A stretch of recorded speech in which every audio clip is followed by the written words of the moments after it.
Yan guys, dito naglakad kami guys. So, dito kami guys. Sa unahan, dyan kami mag-swimming. Woo! Dito kami kasi mag-swimming kami.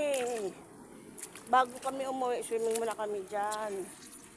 Kaya dito kami naglalakad. Dito kami.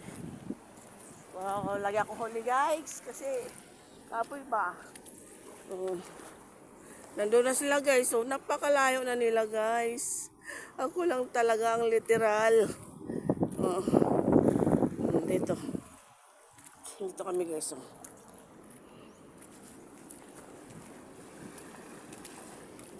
Pagod.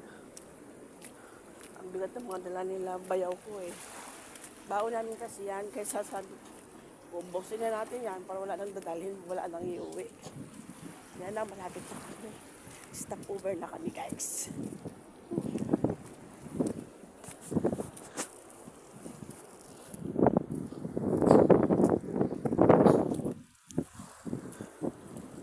Ito sila guys, nakapisto na.